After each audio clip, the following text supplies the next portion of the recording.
Hey, Well, what's Hello, happening, hello, hello. peeps? Good afternoon. Good afternoon. Good evening, America. Yeah, no, Nah, it's just doesn't work it here. doesn't fit. Yeah, it doesn't fit for this. I could do it. It's just it ain't right. Yeah, that's it. Welcome, Sorry. peeps. Yeah, that Part works. three. Part three. We're 3 weeks into this here. Holy Yeah, smokes. and realizing we Welcome, probably could have Scott. done like Welcome, 6 months. Jason. Yeah, there's just so much material. It's insane. yeah, it's It's more of a Crazy, brief man. flirtation with World War II than a full Right? history. Right? Hmm it is lots We're and gonna lots touch and on it. lots. Oh yeah. Yep. Yeah. Today we're going to focus on the Atlantic side of things. I'm going to take us to one side of the Pacific, since we brought it up last week about the Doolittle raid. I'm gonna do one thing on that because it doesn't exactly fit in with next week's, which is the Manhattan Project. So Yes. yeah, so this is it's kind of a little out of place, but not terribly and totally, because it kind of feeds back to Pearl Harbor. So we'll kind of step forward from last week a little bit. Maybe I'll do that one while you're out, Scott. Maybe that's easier. Yeah, I think in So contrast this week as well. I mean, compared to the first 2 weeks we just really talked about USA and UK getting our asses kicked. yeah, Was what Yeah. happened with our first 2 weeks. It was just us getting our asses handed to us, and this week is where we turn the tide that's and right. start firing back. It's Yeah, time for some payback, brothers. Oh, yeah, yeah. It's Let's it's go. you've pushed your luck a little too far now. Now you're going to get a slap. that's right. That's Now like, you've yeah. welcome. Now you've pissed us off. It's time hmm to They pay the started piper. making some dumb calls. You guys are seeing. The other side was making some stupid Oh, it's decisions yeah, Yeah. and it's sinking yeah. themselves. Well, there's some interesting parts to it. I've got how I am. I focus on something that's a little off center. So I'm sure Scott's got a part that he's going to be ready to talk about D-Day, because hmm that's a Yep. big thing for both of us. Hmm. I found something that's a little left of center for D-Day. That ties into it, so that'll be a little fun, at least to talk about that. Um, Believe it or not, we were talking last week about the propaganda wars, and how did counterintelligence and disinformation. Well, this week, damn it, you're going to hear about the Allies doing a little disinformation, and the Americans and the British kind of co-opted on a really brilliant one leading into to D-Day, where we provided some decoys. Kind of funny. Just before we launched, we were talking about some of the models that Chris is or Scott's been working on, and that he's done, and that he's going to do. And hmm interestingly, with that, one of the things that the Americans did with the excuse me, with the help of the British, for D-Day, was a thing called um, Operation Fortitude, which was the code name for the Allies putting a deceptive strategy up, which they called codename Bodyguard, for The the build bodyguard. up.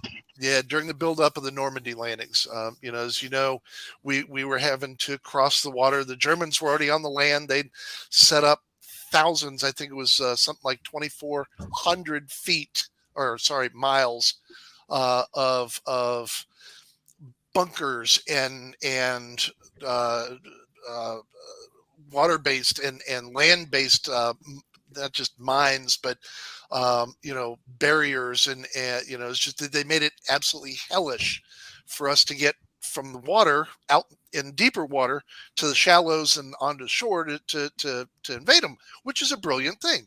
But the what we had to do was we had to find out a way to kind of pull an illusionist. Watch what the left hand is doing. Oh, you should have watched the right hand. And the Operation Fortitude, um, involved plans that were submitted by the head of Ops B, which was kind of an intelligence section of the Americans, and from the London controlling section, which was a section of the English intelligence, and was coordinated through General Montgomery's, or was it Field Marshal? What was his official title, Scott? I can never remember. Pass. Okay. Pass. Not a Montgomery fan. Okay. Anyhow, Montgomery's, it went through his R Force. And basically what it involved was phantom paratroopers and, believe it or not, inflatable tanks that were dropped out of planes and staged. Yes. I have so many questions. What? We'd already been doing this for a while at that point. So what we had is we had set up in fields what was essentially wooden shapes of planes that they threw tarps over. So if someone flew over trying to get intelligence, they'd say, these fuckers have got like 1,000 planes just sat in a field waiting to go. We didn't. But it looked I like that. So we did a lot. That's a decoy. I get that. There was a hell of a lot of that going on, where we had all these things that looked like something, but they weren't. Yeah. So we had things that looked like factories that weren't. We had things that looked like planes that weren't, and things that looked like tanks that were not. They just looked like it. That's a decoy. And this was the whole thing. So if they'd have known how little planes we actually had, we might not have won the Battle of Britain, because it would have been like, right, just keep going at them, because they can't match us. They don't have enough to do it. Yeah. However, once they've flown over and gone, they've got fields of these things just sat there waiting to go, and it's up and down the land. It's like, shit, they're just going to keep coming. Like, yeah, we are. We ain't. They were basically kites. That's those nuts of steel. Yeah, and we enhanced it. We enhanced it by, the eve of D-Day, sending planes over that basically threw out decoy paratroopers and inflatable tanks. So the tanks were inflated in the plane, shoved out the back. The parachute was deployed. It looked like a fucking tank floating down and landing in fields. Yeah. That's awesome. The paratroopers were by and large, straw dummies, and other inflatables, and it was designed to throw Romuloff, who was basically in charge of the defense of Normandy. Draw them away as well. I mean, if it looks like shit, they're attacking through Belgium. They're airdropping. We need to head to Belgium. And it's like, get as many people away from that beach as we possibly can. Yeah. So when we invade it, there's less firing at us. Yep, that makes sense. So that's actually intelligent. It was, and it was really kind of. What's up, Yankee? Really kind of funny the way that one came off. So. But even though it sounds kind of hokey, I mean, it worked. I mean, the thing with it as well is it had to be synchronized perfectly. So it wasn't like they could just fly over and do this, whenever. They had to work out, okay, it's going to take them X amount of time to get there, X amount of time to figure out that this is a decoy before they turn around and come back. Yep. So we have to time this so it gives us the perfect window of opportunity to do it. And that's the thing with D-Day. As much as it looks like complete bedlam, when you see interpretations of it in Hollywood, I mean, it would have been very close to that, of them just running up the beaches. It was still ridiculously organized. It's one of the largest military organizations in history. Yes. And to do what they did is incredible, because everything had to be worked out to the second. It wasn't just a case of we'll just turn up and run at them. It was like, no. We need to make sure there is a constant wave of soldiers coming onto that beach, that we're pushing, that we're coming around the back, that we're everything. It was done to the second. And again, even with the decoys, they had to figure out, okay, this is what they're going to do. If we drop decoys, this is what we're hoping they'll move away, and this is how long we've got to do it. Yep. And it's incredible. It really is, to synchronize all of that and have all of those men ready to go at the right time is absolutely incredible. And it's funny when you talk about the coordination of it. Here's a little wild card that played into it that nobody had any control over, which was bad weather. You know, they actually the day that they had planned on launching June 4th. Thank you, Yankee. Hey, Or Jojo. actually, sorry, June 5th was the original day. And bad weather prevented them from going ahead and getting started. So they delayed 24 hours.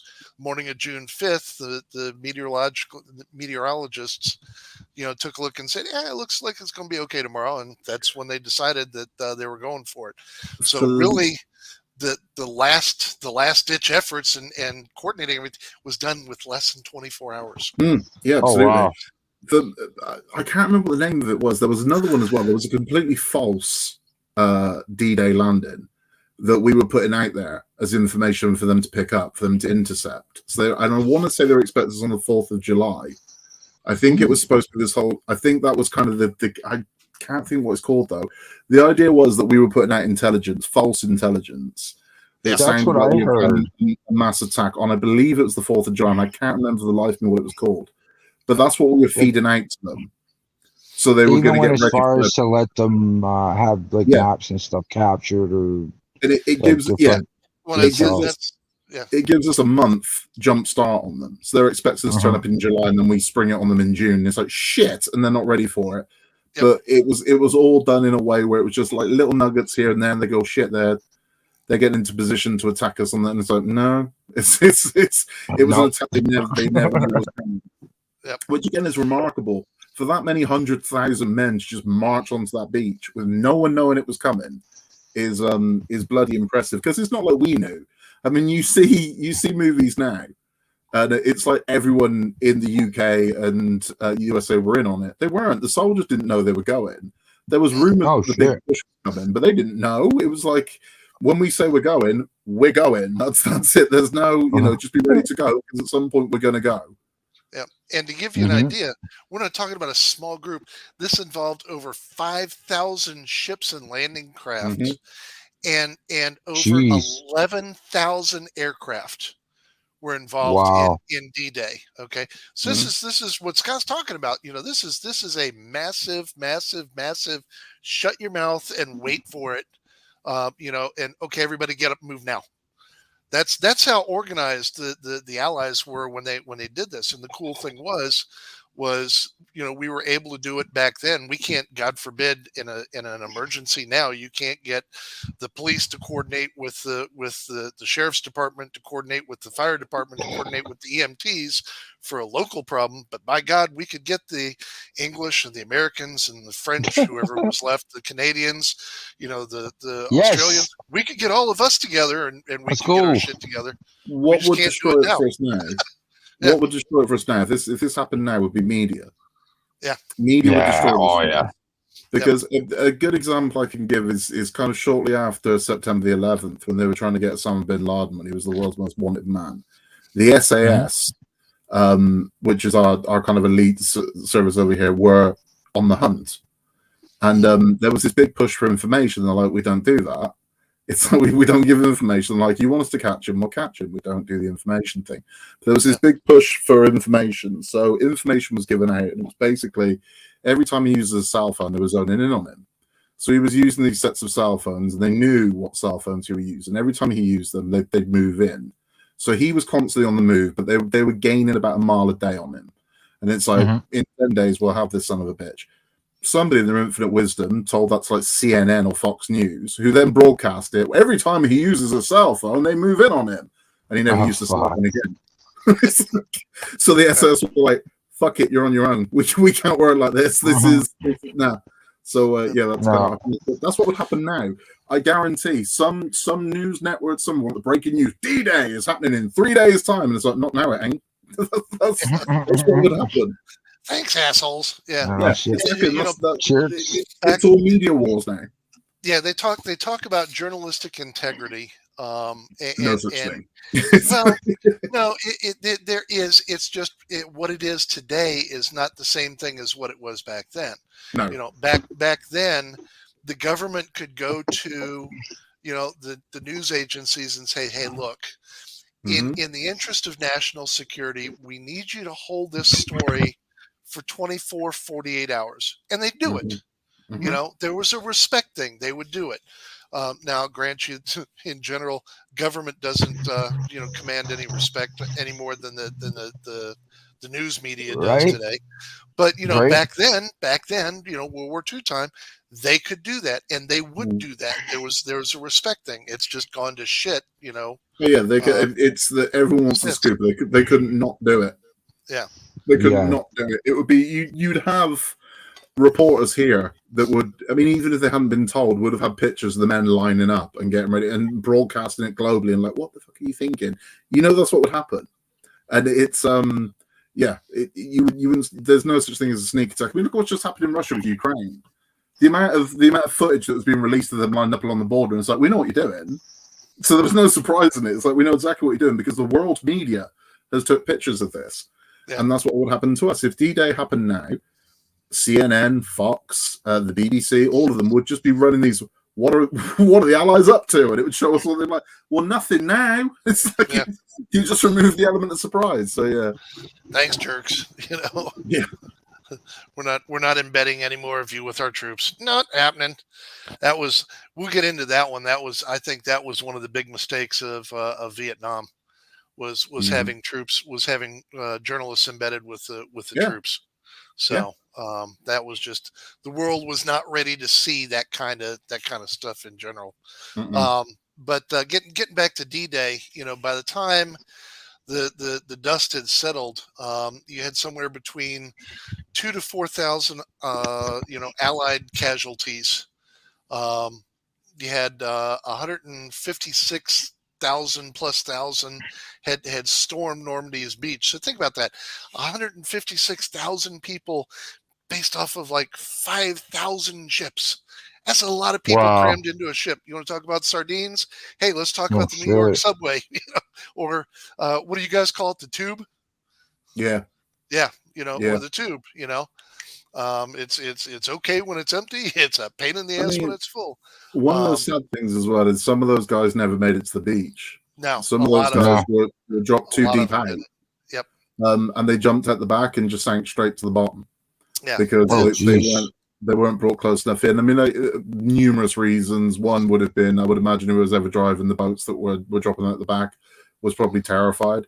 We're close enough. I'm pulling the handle, and they weren't. They were, in some deep pocket where it was 40 foot deep, and they jump at the back with 60 pounds of kit on their back. Yep. And sound like stones. Wow. Yep. And you had other ones. Wow. You had other ones because they had literally had the time. The Germans had time to target out and measure out every potential shooting spot on the beach. So think about this. You go to the same rifle range. Yeah. Okay. Day in and day out for months, and you're shooting in the same area.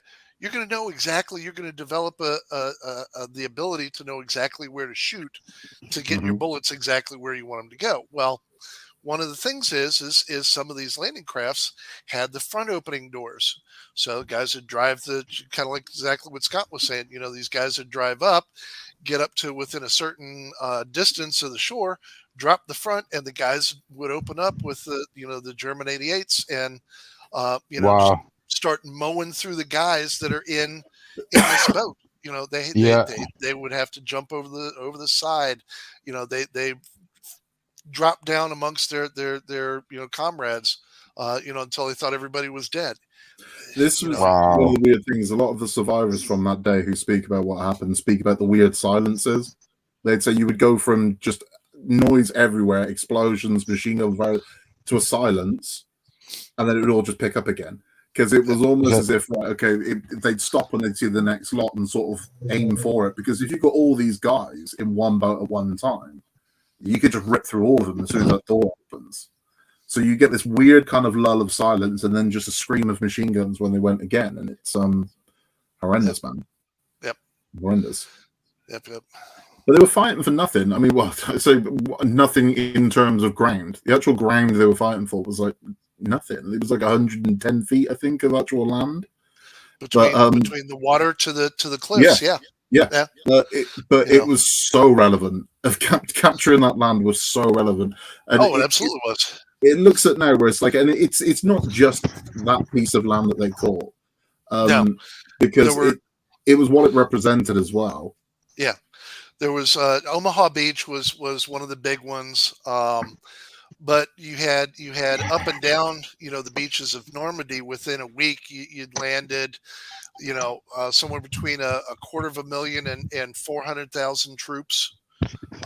You had over 100,000 tons of equipment, 50,000 vehicles, give or take, that had landed. So you had tanks and jeeps and cargo trucks and half track, just so much that opened up. That was our gateway into the war in Europe.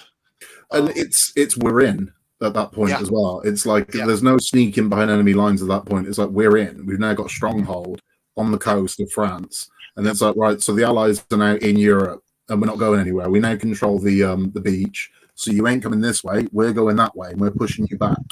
Yep. And it's what that represented. So I mean, it wasn't just that. It was also they've now cut off access to UK, so there's no more bombing in the UK at this point because you ain't going to get there.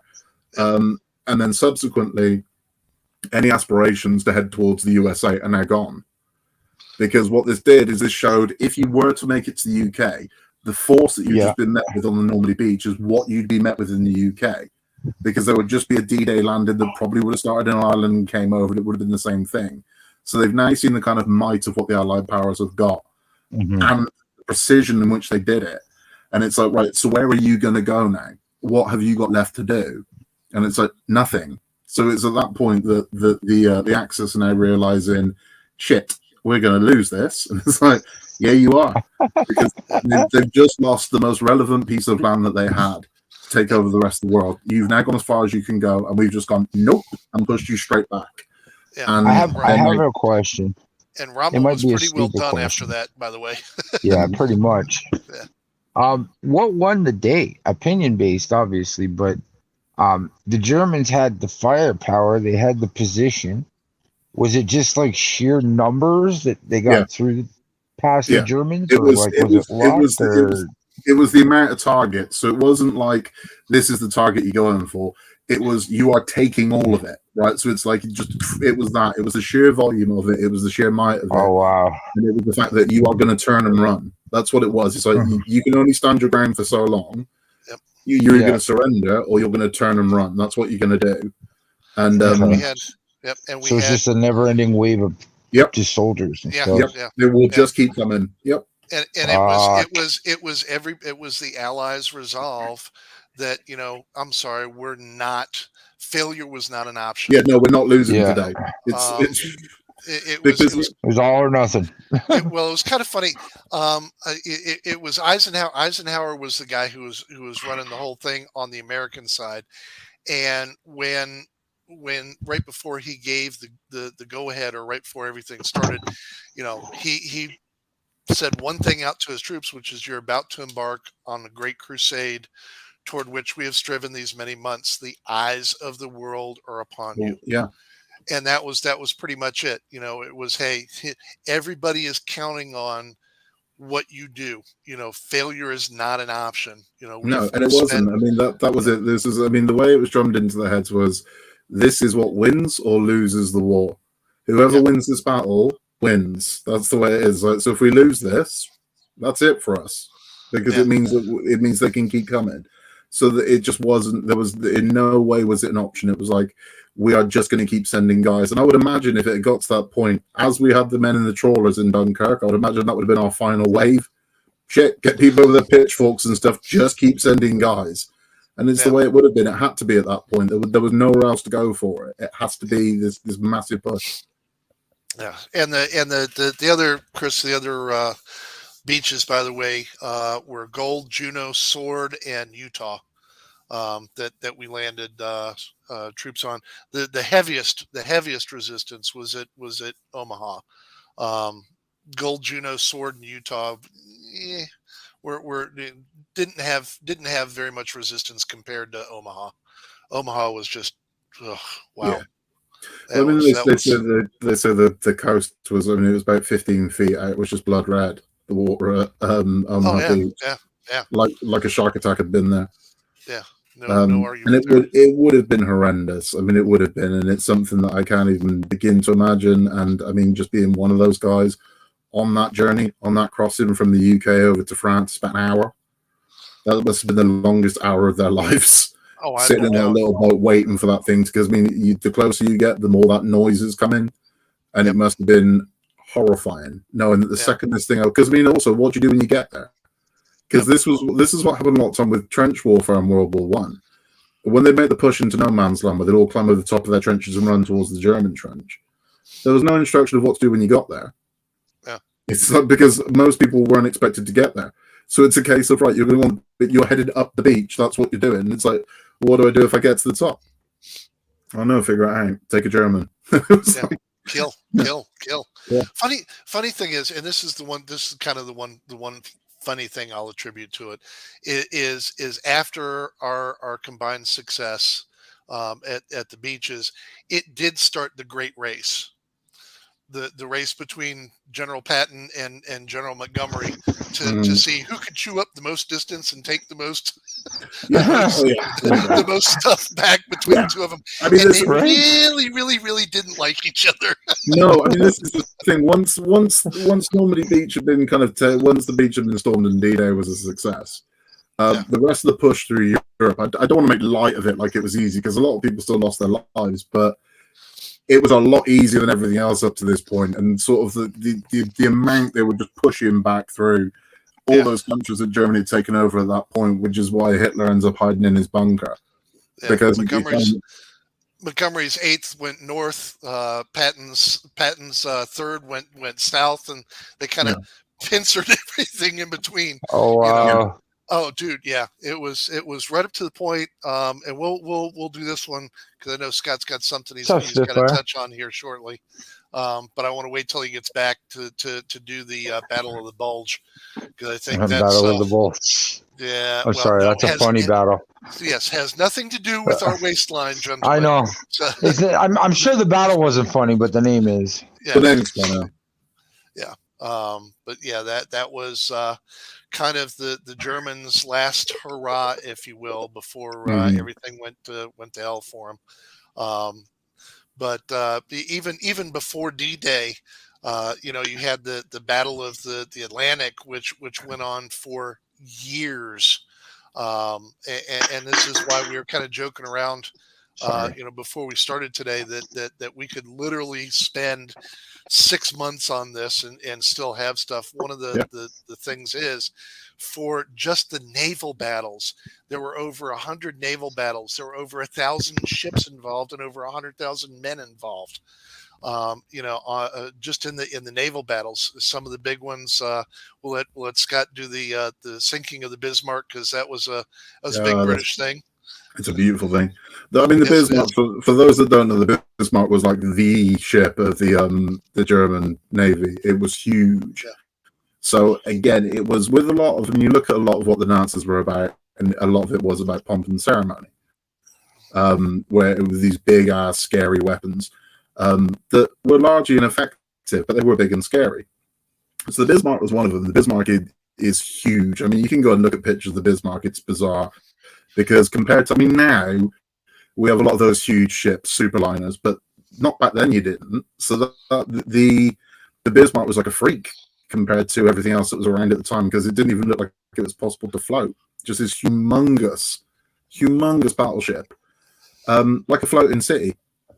And it terrified everybody until we kind of look at it and say, well, yeah, it's got one major flaw. And this major flaw is that it's huge.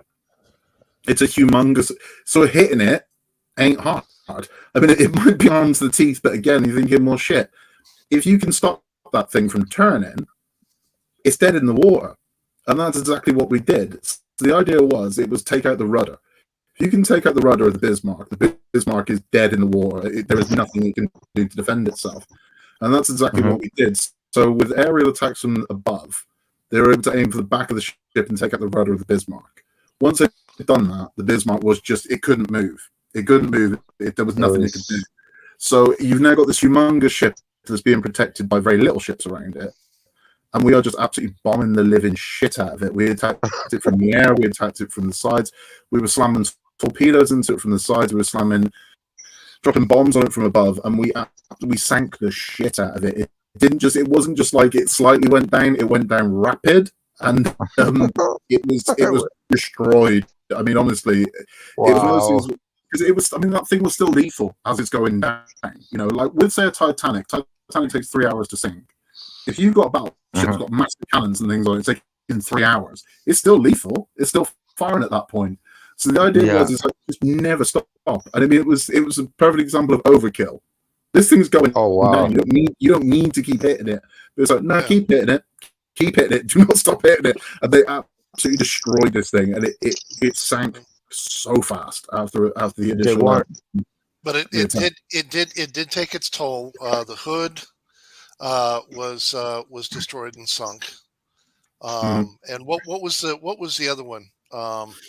There was another one that was damaged real bad. Was it? It was a destroyer, I think, and it was the Prince of Wales. No, I know the Bismarck from the song. Johnny Horton sang it. We had to sink the Bismarck because the word. But it was one of those events that was just massive. Yeah. Because again, when you are Hitler and you're riling people about how we are the best in the world, and it's like, we're the best in the world, and so we've got the best navy in the world. And like, have you? Because your giant Bismarck, where's that now? Where is it? And it's on the ocean. So and it's this again. This is how you defeat the man. And it was genius that they did it, because again, I mean, an assassination of him would have been bad. It wouldn't have been good. It wouldn't have stopped the war. Yeah, it probably would have made it worse, because you've had this man whip all these people up into a frenzy. If you kill him, you turn him into a martyr at this point. You know, he becomes Obi-Wan Kenobi. Right. You know, more powerful than you ever imagine. You know, the ghost lives on. That's not a good visual. Come on now. The ghost lives on. It's true. He stops being a man and he becomes a belief system. He becomes, something else. So an assassination of him would not have been good. It would have been bad. Because assassinating him wouldn't have been that bloody difficult. It wouldn't. But I mean, there was no reason to do it, because they knew full well that his assassination would turn him into a martyr. And the easiest way to beat him is to defeat him. You need him to say, give up. I quit. I stop. I'm done. You know, that's what you need. So then everyone else can see it and they come down. So you look at all the ways that he was defeated, and he was defeated a lot. This is the thing. It's not like he was he lost a lot of battles, and embarrassing ones, even before this started, with Jesse Owens destroying his Aryans at the Olympics that he held. That was his Olympics, you know? His whole thing was, we just win everything, and we show that I'm right. Yeah. Jesse Owens turns up, fucking destroys them, wins all the golds. Shit. He's like, yeah, that's not worked out for you, has it? Way to go, Jesse Owens. It's embarrassing. Because he's just hyped up the strength of the Aryan race. And it's just been shown, nope, you can't outrun us, you can't outjump us, you can't outthrow us. You're not strong. It's like, shit, that's embarrassing. Yeah. Horrible. So everything he's just said's kind of bullshit. So when he's then bleating on about how good his navy is, like, oh, really? Where's your Bismarck? Where's that gone? It's the bottom of the fucking ocean. It's embarrassing. So these are just this constant lineup of, it's not worked out well for you, has it? And then beating him in the Battle of Britain in the air. It's like, okay, so you can't control the air, you can't control the seas, your men are inferior. So what are you basing all this bullshit on? And that's how you beat him. That's how you beat him down and grind him down. And then when this pushback started, what can he possibly say at that point? When he was told people about the might of Germany, and we're this powerful and we're this going to do that, and he's just had his ass whipped for like a good 18 months straight on everything. He's been embarrassed. He's lost the air, he's lost the sea, he's lost the land. There's nothing left to do but turn and run at this point. And things like destroying the Bismarck were so relevant, because they are the ones that made these things. They made these monoliths. unbeatable items. You know, it's like it's unbeatable. And it's like, well, it's very beatable, man. We just beat the shit out of it. We were talking about that, Scarecrow. Yeah. Sorry. And this is exactly how you do it. This is how you do it. Because again, if you just killed the man, the dream would remain. The ideology would still go on. You know. Yep. Yeah. Not now. Now what you've got is a coward. What he was left as was somebody that turned and ran and hid. And it's that's how you do it. That's how you bring it down. It's like, where's your leader now? Where's this guy's full of shit, basically, is what he was. Yep. He's hyped up all this, and now he's ran and hid and left you, because that's what he did. And that's how you beat the Nazis. He surrendered in the end, didn't he? No. Or did he get killed? He killed himself. Yeah. There's so many like conspiracy theories behind. Well, they've got a group. Yeah, they've got a group on now that's doing a reality show called Finding Hitler. I think I've heard of that. Which supports they're trying to support the whole thing that he escaped. He didn't commit suicide. He escaped and went down to somewhere into South America and was. Can I just point something out? I've got to touch on American program names here. There was a show called Finding Bigfoot that ran for 15 years. Didn't find Bigfoot? And in 15 years, they found as many Sasquatch as the cast of Friends did in 15 years. That show should have been called Not Finding Bigfoot. Should it not? Not Finding Bigfoot. I have found as many Bigfoot as they did, and I wasn't looking. So that's my whole point. Right? Hitler, I can kind of see going the same way. Just sit right back and hear a tale of a faithful trip. I've heard. See, this is the thing. I've heard all of the Hitler things. I mean, I think the dumbest one I've heard was that he was hidden in New York. I don't know if you've ever heard that one. No. I've heard that. No. The dumbest one I've heard, and I don't know where it came from. And I'm thinking, really, and it's the fact that anyone believes this, was that he was given not surgery as such, but he was given almost prosthetics. And he was given safe haven in New York, and they kept him in. This is where I'm like, don't be ridiculous. It was like the Jewish borough of New York, right? So it was like a predominantly Jewish. I'm like, because no one would think to look for him there. I'm like, fuck off. I'm like, that's the dumbest shit I've ever heard. No way he. Yeah, there's no way he would have. No. What for? What reason? For what reason would America harbor him? For what reason would anybody that's part of the Allies offer him a safe haven? No. As a matter of fact, we did find one of the. Oh God, I can't remember what the Nuremberg trials. Was when we found a couple of the Nazis that were involved with the concentration camps here on U.S. soil. Oh yeah, definitely. I mean, so we found some here. We had a hangman in the UK because our chosen method of execution was never electric chair. Back when we had the death penalty in the UK, hanging was how we did it. So we still hung people up until the 1970s. Oh, shit. And we had a hangman. Yeah, it was about. I think it was about 1972 was the last. Oh shit! But still, that's like recent. That's so I mean, but we had a hangman called Pierpoint. His surname was Pierpoint, and he was almost celebrity. And there's a fascinating movie about him. I mean, he could look at you and tell you what length of rope you needed. So that was his kind of party trick. He could look at you and go, "Okay, I need 3'6". I need it. Need to be this thick." And he knew what the weight he'd need to get an instant kill. And Pierpoint was used for a lot of the Nazi trials. He was used to execute a lot of the Nazis when they hung them. Okay. But I mean, they were still finding that. They still find Nazis now. They were still finding Nazis and having Nazi trials in the 90s. Well, I don't think they're going to find so many more of them nowadays. No, I mean, you're running out at this point. You're getting to the point where they're going to be 90-something years, at least 93 or 94 years old at this point. So you're going to run out. But that said, this is the other thing we got touched on. Just because the war had an official end date, it doesn't mean it ended. I mean, it's kind of like the Vietnam War technically is still going. It's one of those bizarre things. The war was still kind of happening in the 50s. So even though it ended in the 40s, it doesn't just end. It's not like everybody just withdraws, goes home, and it's all back to normal. Yeah, right. Hi, how you doing? Exactly. it was still going. Sorry, I didn't mean to shoot at you. We're going home now. Bye. You're still going to have people. You're still going to have pockets of guys who are like, nope. Until I get word from Hitler that we stop firing, I'm not going to stop firing. You know what I mean? Like, this is going to happen. But Hitler ended up in a bunker. So Hitler was hiding in a bunker with a lot of I believe there was a lot of young Nazis, a lot of the Hitler Youth in there with him, and Eva Braun, who was his confidant at the time, his basically girlfriend. Well, that's interesting. The plan was they were all going to poison themselves. But he let her go first and then didn't, by all accounts. I think he was alive about 3 or 4 days after she killed herself. And shot himself. He shot himself in the head. So as much as there are conspiracy theories about what happened to Adolf Hitler shot himself in the head in a bunker, hiding from the Allies. That's what happened. I mean, I get conspiracy theories, I do, but unfortunately, the easiest way I can explain most of them is the world's just not that interesting. As much as we want to say, Hitler would, that's what's in Area 51. Hitler's been helping them work on new technologies. No, it's like he's well dead. He shot himself in the head shortly after the D-Day landings. It's just the way it is. That's what.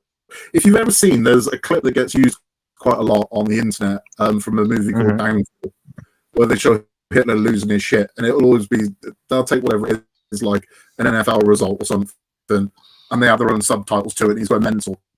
If you ever actually get to see the film that's parodying, watch it. There's a movie called Downfall, which is about the last week of Hitler's life, where he's in the bunker, and he's still clinging on to that he can win this.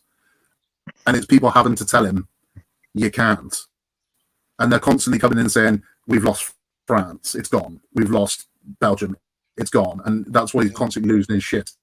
And he's like, okay, well, what we can do is we can regroup here. And they're like, there is no one to regroup. And you see him, the realization of it's over, mate, is kind of coming over him at that point. And it's bizarre. Like, he holds a party for them it's like the Friday night. There's this big thing of we're doing well, and there's this big celebration that we're going to rise up again. And it's like, who the fuck are you kidding? Like, no one's buying this. So it's it's a hell of a film. Downfall is called. If you get a chance, it must be on streaming service somewhere, but it's worth the watch just to kind of watch the man deteriorate and exactly what happened in the last few days of World War II. Because I believe he was dead for about a fortnight before we knew that he took his own life. Yeah. But it's it's good. It's good. It's really good. I see Spitfire's done about there's a movie where the Nazis escaped the moon and colonized there. There's people that would believe that shit. There's people that genuinely would believe that as a conspiracy theory, and that's the thing with it. But unfortunately, as I said, life's just not that interesting. It typically is what happened. He did. He shot himself in a bunker. There's no reason to think anything else happened, because I can assure you, if the Allies had caught him, you'd have known about it.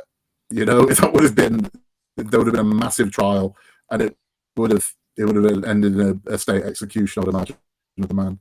But it's But yeah, it's strange days. It was a mess. It was indeed. Yeah. It was indeed. Yeah.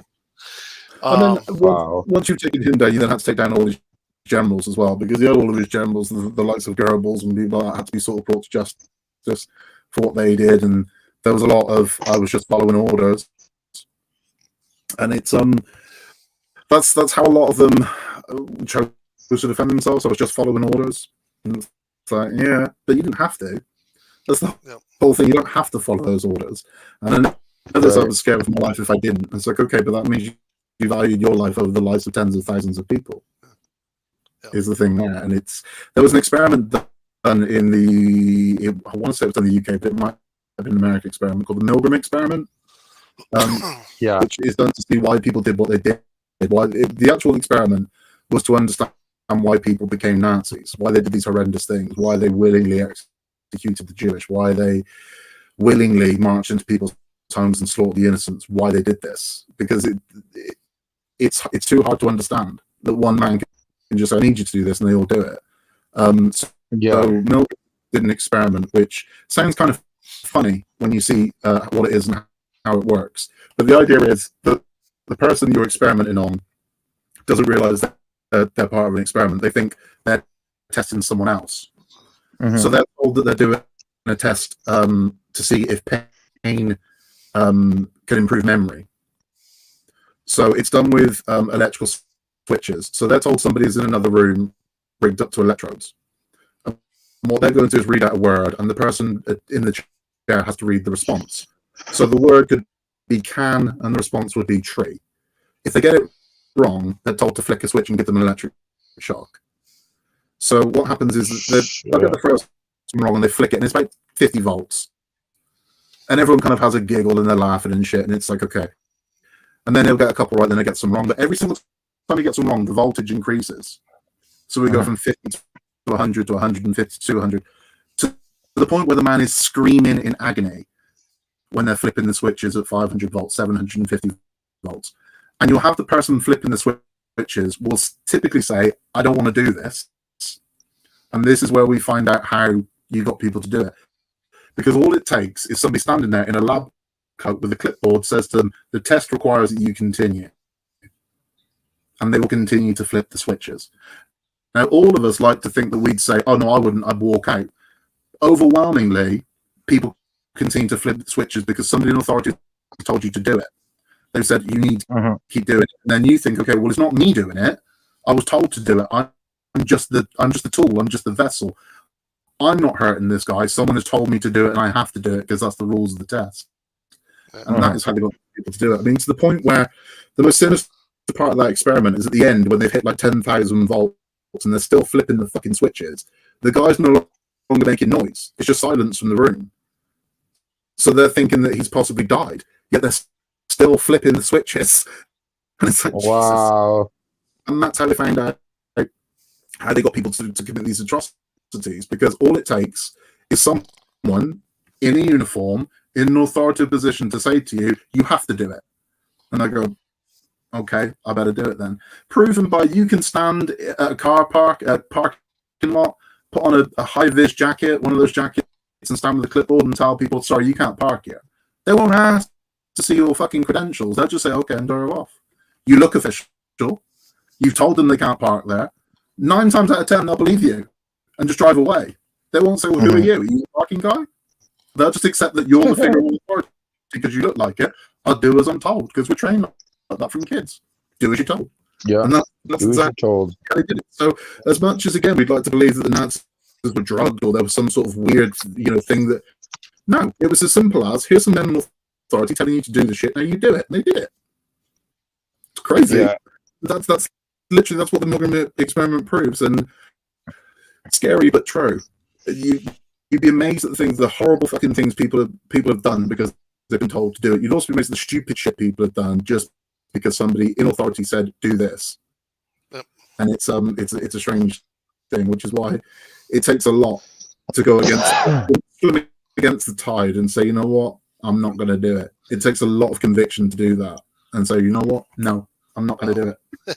I'll tell you, my conviction was we could have focused in and done some on the concentration camps and the liberation of the concentration camps. But you know what? I'm not doing it. It's too horrendous. No, it's too horrendous. Yeah. It's too horrendous. Anybody who's seen Schindler's List, Hollywoodized or not, anybody who's seen Schindler's List has seen enough. Yeah. With that, and that's again Scott's phrases is it's Hollywoodized, but it's Hollywoodized.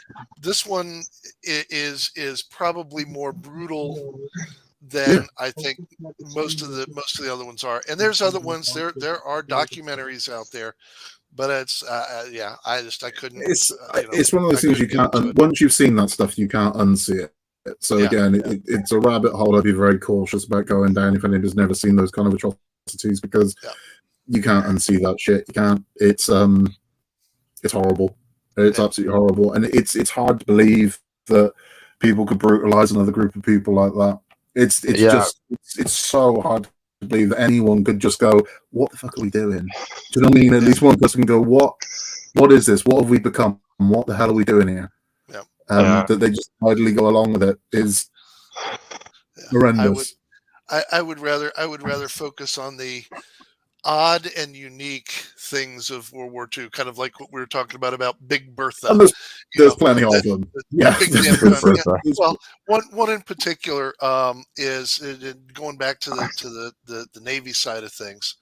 The Germans had their U-boats, which they very quickly learned to group together and called them wolf packs.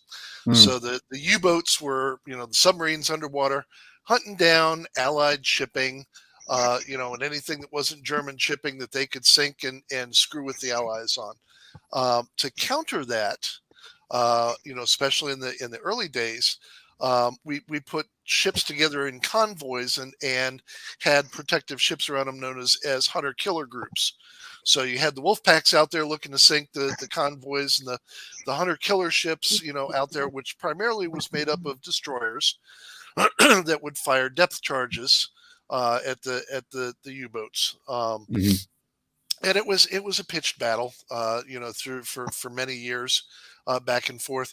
The downside to the U-boats is once they left Germany, they left with a limited amount of supplies. You can only carry so much in the subs. So they would run out of the supplies. They'd run out of torpedoes, they'd run out of food, they'd run out of fuel.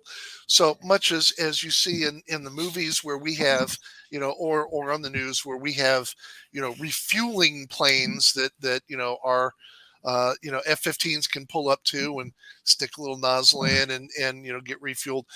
They had these ships that the Germans would hide in different places and bring out to mostly at night or in very isolated locations to resupply the U-boats.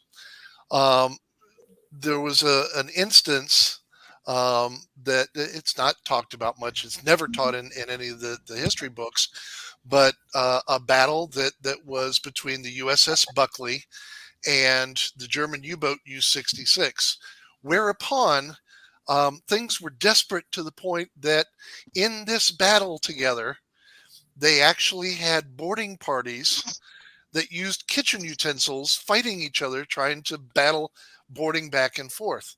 And the way it works is it was I'm wild. sorry. Give me 2 minutes. I'm going to be back, gentlemen. I've got to. Okay. So the way this worked was this is off the Cape Verde Islands, and it was May of 1944. The Buckley was conducting operations as part of a task force when they got a report of a disappearing radar contact, which is generally what you'd see when a U-boat would surface, get its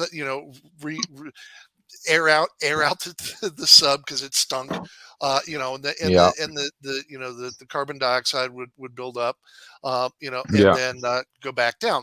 It also gave them a chance to recharge the batteries, while they were running on the diesel engines. So anyhow, this U-boat U-66 was the one that they had picked up and seen, and it was on her 9th patrol and had been out at sea since mid-January. Okay, so now think about this.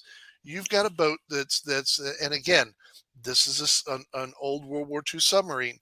It's been out for 4 months. Firing torpedoes, firing, from the deck guns. Going through, had repairs on stuff, going through all their food and everything. So they were starting to run low on just about everything. And we're trying to get resupplied. So probably when they initially got noticed was when they were sending out, through their Enigma machine to get resupplied. So about a little after 2 in the morning, the Buckley, or the Avenger, picked up the radar contact about 20 miles from the Buckley and reported it to the ship. And the commander immediately ordered, the ship to go after it. So, for about 45 minutes, the Buckley was charging towards this thing, getting ready to engage because they were pretty sure it was a U-boat. And the U-boat initially was surfaced and didn't really have an idea that this boat that was closing in on them was not their resupply boat. So they fired off three um, Flares? flares. Thank you. Sorry. Don't get old. You That's lose okay. words. You get them up here, but you can't get them from here to here. So they fired off three flares to let this boat know where they were. Well, as the boat's closing in on them, about 10 minutes after they fired off the flares, the boats were within like 4,000 yards of each other, and the U-boat went, wait, this is not a resupply boat. We are in trouble. They figured out that it was something other than their supply boat, so they shot a torpedo at it. The boat, of course, the Beckley saw it, made a turn, and as they did, the people saw the torpedo wake passing down the starboard side of the ship, and the captain started having the ship alter its trajectory to try and expose the tow behind. They didn't have what we call modern anti torpedo countermeasures. Yeah. So what they had was they had a kind of this little tow behind that was set up where it made noise and kind of cavitated to try and draw the torpedoes on it instead of on the ship. And so they changed this so that the maximum effect would be on this tow behind, and try and get them tighter in so that they were on the honed in on the U-boat and try to get closer so that they were within firing range. So when they got within shooting distance of the U-boat, the Germans actually opened up first, and they started shooting at the the destroyer. At the same time, or shortly thereafter, the destroyer's 3-inch guns started firing away and started landing hits on the forecastle, which is just ahead of the conning tower on a sub. So they had the 20 millimeter, they had the 40 millimeter Bofors, they had the 3-inch batteries, everything they just opened up on the boat. The U-boat was firing back. The problem was that the ship, the way the U-boat was turned, and the way that the destroyer was going, the U-boats aimed high, so they missed most of their shots. They they jockeyed around for position again, and as they got within 1,500 yards of each other, the Buckley opened up again, and just tore into the U-boat, and the conning tower was just taking an ass whooping, which is really not good, because you can't really think submerge a submarine when you have the conning tower has been pierced. The sub will take on water, and that's the end of that. So they fired off the U-boat, did some maneuvering and tried to fire another torpedo off. The interesting thing is the again it missed. Again they started their maneuvering on each other.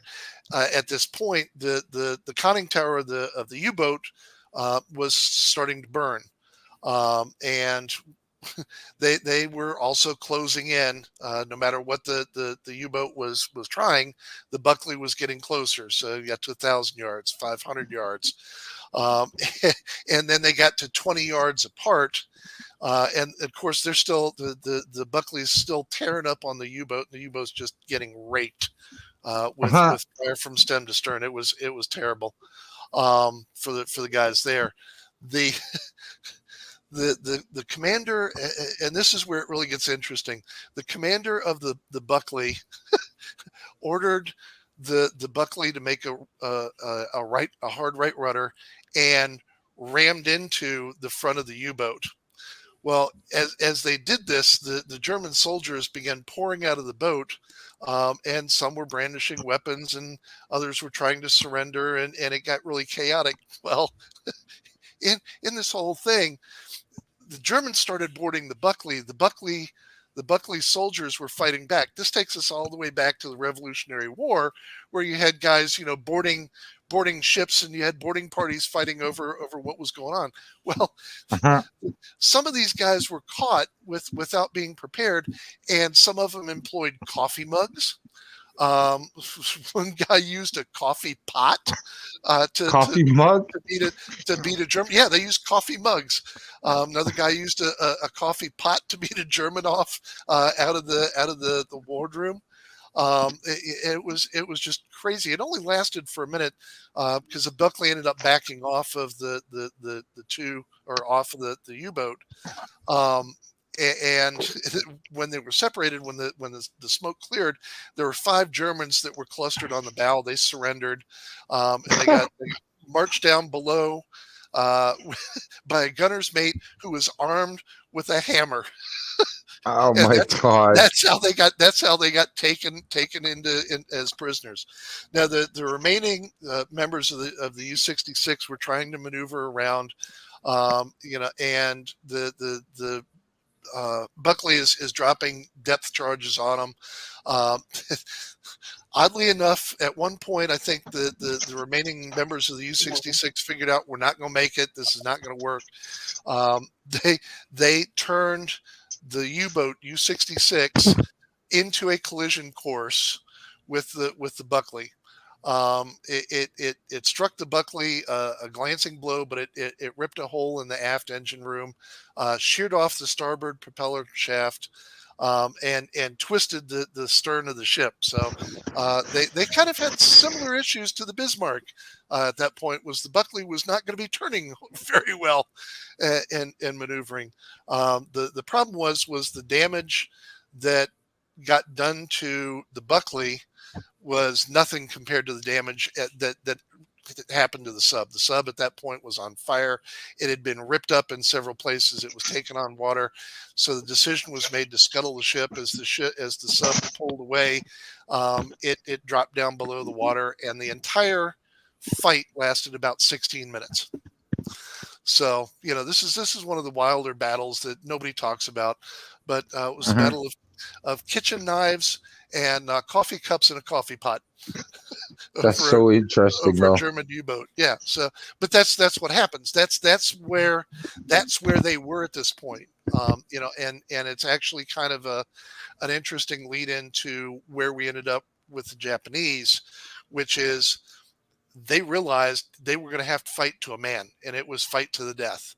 And even when the two ships, rammed each other like that, they were pouring out of the U-boat, ready to board the Buckley and try and do as much damage as they could and take over the Buckley if they could do it. Didn't have a hope in hell of doing it because the destroyers got more personnel to it than a U-boat in the first place. But that was kind of the mentality. As you said with Japan, where they've seen they're going to have to fight to a man. Now, this is again the importance of the D-Day landings, where it's like this is what's going to happen. This isn't going to stop. So any attempt to take any land is going to be met with this kind of comeback. And again, it's the kind of importance of it, not just to capture those beaches, but just to show this is what will happen. So it's like if Sea Lion had been successful and they were able to take the UK, they would have been stormed the same way that Normandy Beach was stormed, the same way all the D-Day beaches were stormed. That the same thing would have happened if they ended up in the UK. There would have been a mass storming of the UK, which would have come from Ireland, would have come from Australia, would have come from Canada, would have come to America. So what would have happened to them? So at this point, they're kind of understanding we can't win this shit. Yeah. And this is where we come to when you talk about the Battle of Bulge. So the Battle of the Bulge was the last major military battle of World War II. And it's not, again, I mean, it gets painted now by the victors as a walkover, and it wasn't. Because, again, it was the kind of, you got to look at it this way. If it's the last ones left standing, they're going to be pretty nails hard. These are tough guys. So what the Battle of the Bulge was It was the last resistance of the Germans, and it was their attempt to force a peace treaty. So I think Hitler had kind of accepted at this point that taking over wasn't going to happen.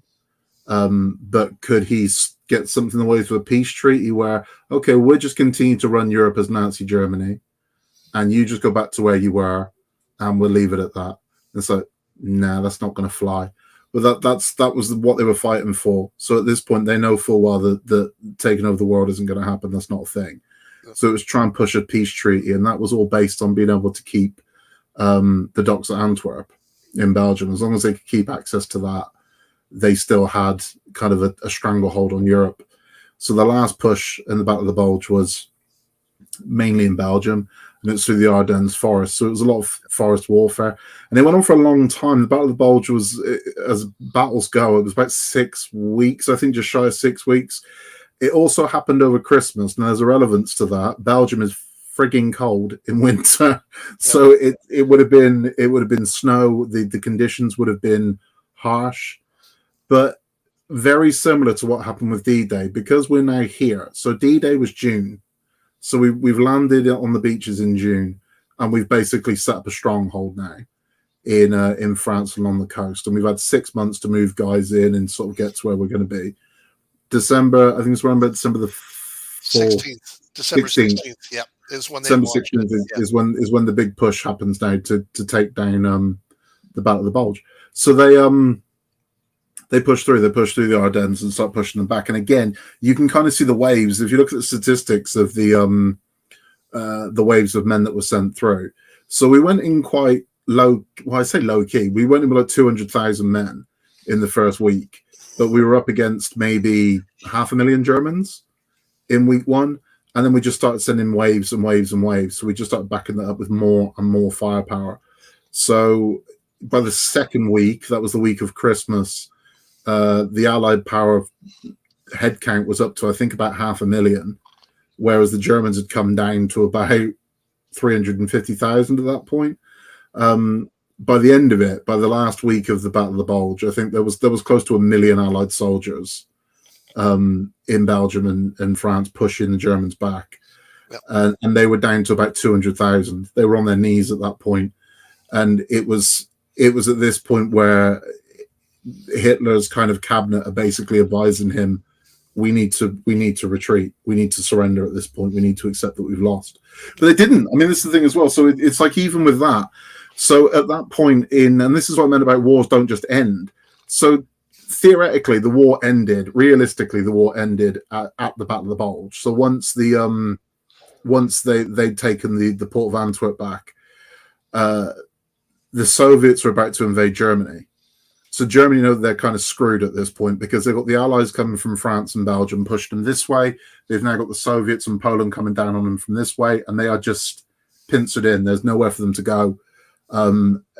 Germany is not going to be a safe haven from them, because they're just going to go straight and take them out. That's what's happening at this point. So Germany know that they can't defeat the Soviets. So this is why the big push for them to keep Antwerp was to arrange a peace treaty, so the Soviets would be called off and Germany could just remain as they were. Wasn't going to happen. Hitler was not going to be allowed to be kept in power, because we know what it would have been. It would have been a peace treaty. It would have been a chance to regroup. That's what it would have been. It would have been a let me catch my breath, and in 3 years' time I'll try this shit again. So it was never on the cards. Would have been a much earlier version of Arnold's "I'll be back." Exactly. That's all it would have been. So the war ended in January. It did. In January of 1945, that was pretty much the end of it. I mean, the official end came about 12 weeks later in May. Yep. But that was just clearing up resistance at that point. Yep. Because the Battle of the Bulge was it. That was it then. They've lost everything. So they've lost every port that they had. They are now absolutely surrounded from all sides. Italy have bailed on them. And then obviously what we'll be discussing with the Manhattan Project has happened at this point as well, leaving them with nowhere really to go. And it's like, what option do you have at this point? If you're Germany and you look at it at this point, you go, right, okay, we've been pushed back exactly where we started. So all that ground that we've made over the past 6 years is gone. We've lost billions in resources. We've lost hundreds of thousands, millions of lives. there is no way we can. There's no plausible way we can win this. Yeah. Even if we did, having just seen what the Americans have done, I won't go into it too much because it's for next week's, but having seen what the Americans have just done to Japan, they could very easily do that to mainland Europe. If mainland Europe ceases to be mainland Europe and it's now just Nazi Germany, the whole thing, well, you could just pop shot that with atomic bombs all day, couldn't you? And I think that it's at that point where what can we possibly, there is nothing left. And that's when Hitler runs to his bunker. And we are then just pushing through and taking miles and miles and miles of ground by the day at that point. So everything after the Battle of the Bulge is the collapse completely of Germany, because most places they turned and ran. Once the Allies turned up, there was little to no resistance. It was a case of just fucking go. They're here. We got to go. And they just backed off and backed off and backed off, and that was it. So that was ultimately what won the war. Was the final sort of fight was the Battle of the Bulge. They put a very little. I mean, they did put resistance. I think there were 45,000 US soldiers were killed in the Battle of the Bulge. Yeah. The UK lost. I think we lost some about 5,000 soldiers. That's because we just had a lot less soldiers. we took hammering for 6 years at this point. Yeah. The casualties were massive. But I mean, the casualties of the Battle of the Bulge from Germany's side were close to 100,000. Yep. So it was a massacre. But it would have been brutal. It almost worked. You know, as the Germans broke through the American lines, you know, and left that one section that they all but, you know, cut off in an island. I mean, there was a little peninsula, and that was it. You know, think about this from the standpoint of the civilians. You know, the Belgians who you know, this was their territory. You know, the Belgians had seen war go back and forth. They had seen, you know, the Allies come and drive the Germans back. So, you know, they had the Allied flags out. They were, you know, the Allied bunting and everything. They were, yay, Allies. Well, here come the Germans back again. You know, so they're putting away all their Allied stuff and breaking the swastikas back out and going, oh shit, here we go again. And it very well could have been the end of things. It could have been very, very ugly. I mean, but this is just like we had pockets in other places, and we haven't talked at all about the Philippines and what went on in the Philippines. You know, and the guys that held out there, and I believe that was Africa. Primarily. Yeah, well, Africa. Egypt. It was World War. It was all over the place. But the guys that they had bypassed in the Bulge, now they didn't stretch out and you know, break off anything or anything. They held their ground, and that's all they could do. Is to hold their ground until they got reinforcements back up.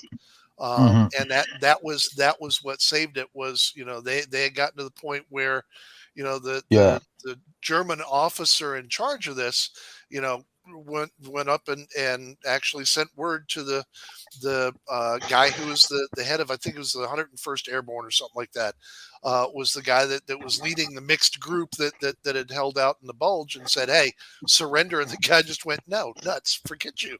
You know, I'm not doing it. And that was it. Now, the interesting thing Scott brought up was the fact that this happened over Christmas. There are stories and reports of pockets of peace during Christmas, where you know, Axis and Allied soldiers actually did communicate. Some exchanged gifts and alcohol and other things. We have a history of it. There's a thing that I don't think is largely reported outside of the UK, but during World War One, very famously here, there was a ceasefire on Christmas Day, where it was trench warfare. The machine gun stopped, and it started with shouting. So it was kind of backhanded compliments. Like, I know the British were shouting "Merry Christmas, Fritz" over the top of the bunkers, and they could hear Germans singing Christmas carols, and they'd start singing the same one back in British. Yeah. And slowly there was this kind of, because no one's in any hurry to stick their head out of the trench at this point. There was this very slow, apprehensive meeting in no man's land, and they shook hands. And bizarrely, this happened.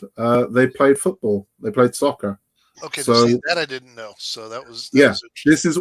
I'll send you a link to something. There was a for the 100th anniversary of World War One. A supermarket over here did a commercial which raised money for veterans, but it documents it, and it's just kind of beautiful what happens where they gave each other, like the Germans had a lot of chocolate on them, the English had a lot of cigarettes, and they sort of exchanged chocolate and cigarettes.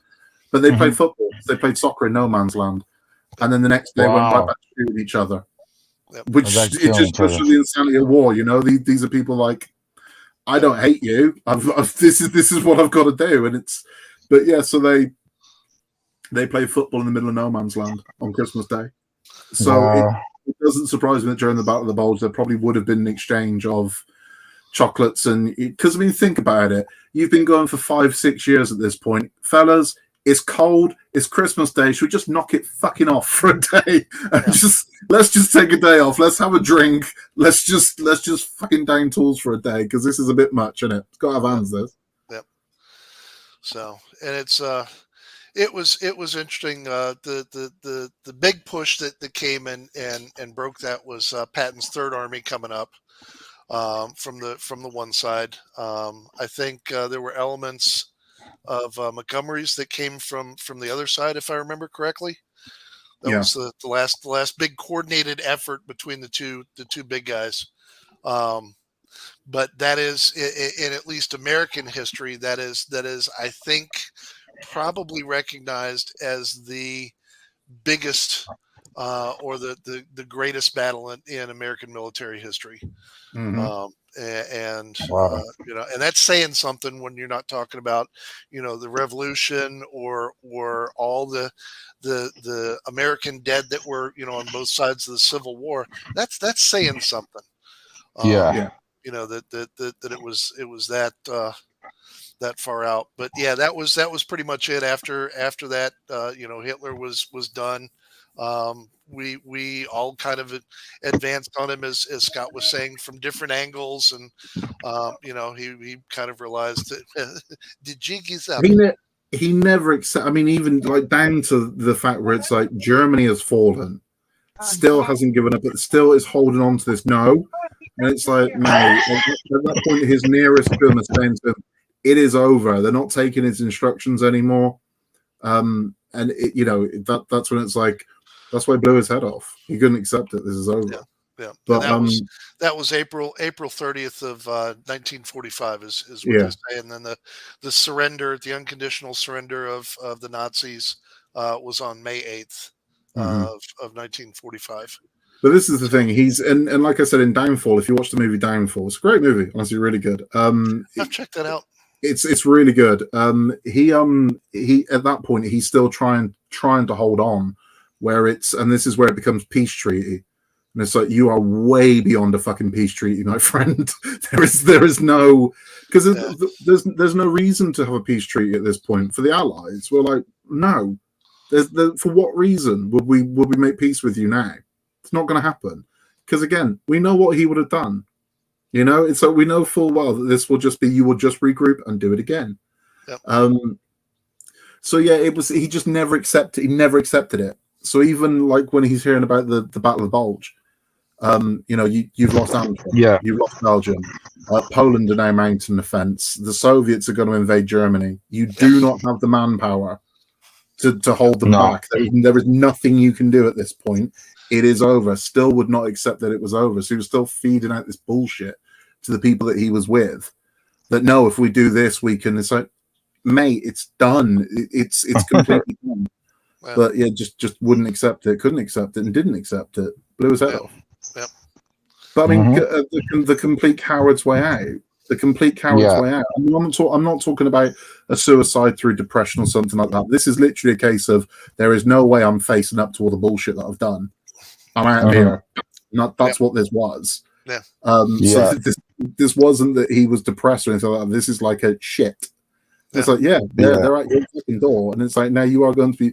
Because that's what would have happened. We would have had the old Pathé newsreels of him being marched, cuffed, to some court somewhere. That's what would have happened. He would have had some trial that would have gone for years, I would imagine, ultimately ended in his execution. So he knew at that point the jig was up. There was no way they were going to let that man live. I think it probably, unless it was a military court that was convened amongst all of the allies, where you had representation judge-wise of all the allies. But this is why I don't think it could have happened, because if you think about the atrocities that have now been committed against how many different countries, right? It's a case of they would have marched him from country to country. Exactly, to country. It would have gone on forever, and so it literally been a case. I think it would have been a fairly kangaroo court style. You are guilty of all of this shit.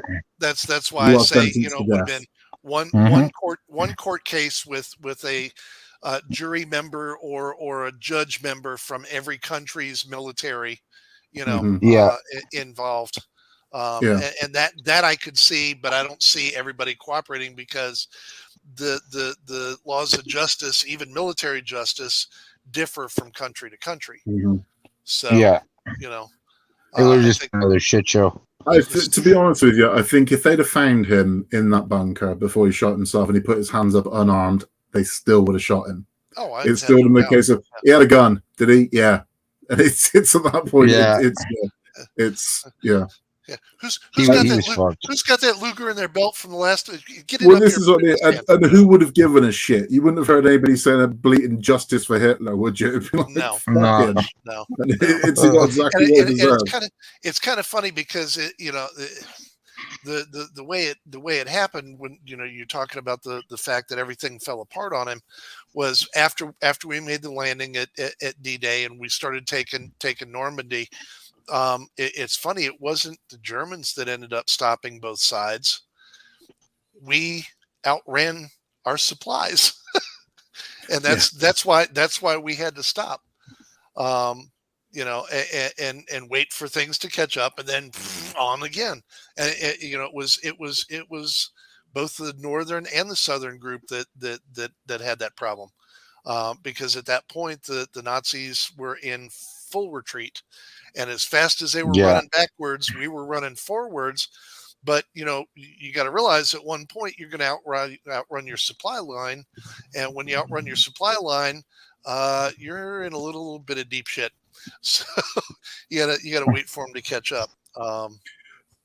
You said you like the kind of goofy stories about World War II. I've got one that's not. I mean, it is a World War II story because it involves Hitler, but it's more of someone that I feel incredibly sorry for.